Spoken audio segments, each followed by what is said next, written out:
BJP की जीत हरियाणा में जनता को किए गए 10 बड़े वादों का नतीजा है, जो गेम चेंजर साबित हुआ। भाजपा ने लगातार 3 बार सरकार बनाकर हैट्रिक लगाई। बीजेपी ने 55 लाख से ज्यादा वोट पाए, जबकि दूसरे नंबर पर कांग्रेस रही।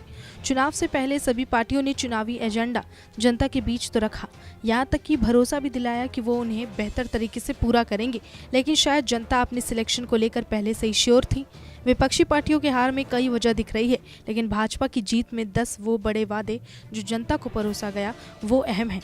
पहला, 9.5 साल सीएम रहे मनोहर लाल खट्टर के खिलाफ हरियाणा में एंटी कम्बेंसी का माहौल बनने लगा था, जिसके बाद बीजेपी ने सीएम बदल दिया।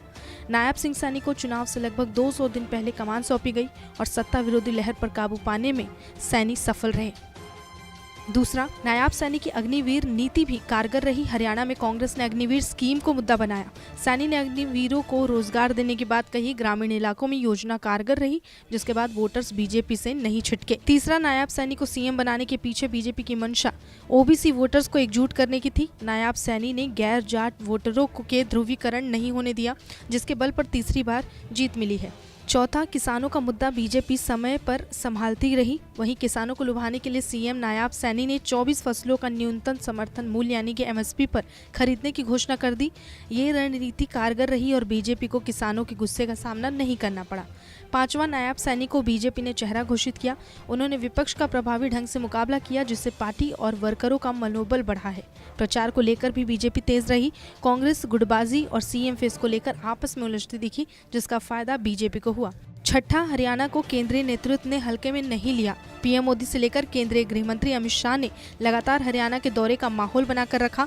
बीजेपी के और नेता भी प्रचार के लिए आए। इससे लगातार बीजेपी के पक्ष में माहौल बनता रहा। सातवां, टिकट बंटवारे के बाद बगावत हुई। इसके बाद भी बीजेपी ने संयम रखा, अपने नेताओं की बयानबाजी पर नकेल कसी। सीएम ने खुद नाराज नेताओं से बात की, अपने संगठन को खुद हैंडल करते रहे। चुनाव पर लगातार फोकस के कारण वोटर्स पर असर बना रहा।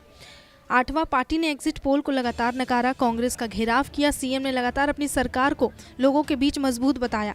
जहां बगावत का असर था, वहां अपने काम को आगे रख वोटर्स को छिटकने नहीं दिया। जमीनी स्तर पर लगातार कार्यकर्ताओं की हौसला अफजाई की, जिससे माहौल पक्ष में बना रहा। 9वां, सीएम की त्वरित निर्णय लेने और जनता के प्रति जवाबदेही दिखाने की सरकार की नीतियों से भी वोटर्स प्रभावित हुए। भ्रष्टाचार विरोधी नीतियां और नौकरियों में पारदर्शिता का मुद्दा सरकार के पक्ष में काम करता गया।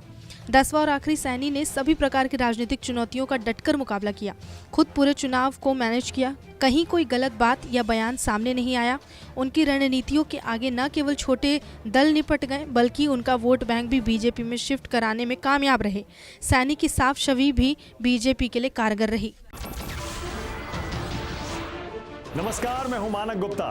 अगर आपको हमारा ये वीडियो पसंद आया हो तो इसे लाइक और शेयर जरूर करें, और हाँ, हमें सब्सक्राइब और फॉलो करना ना भूलें, ताकि आप देश और दुनिया की कोई खबर मिस ना करें। तो जुड़े रहिए हमारे साथ और देखते रहिए News 24।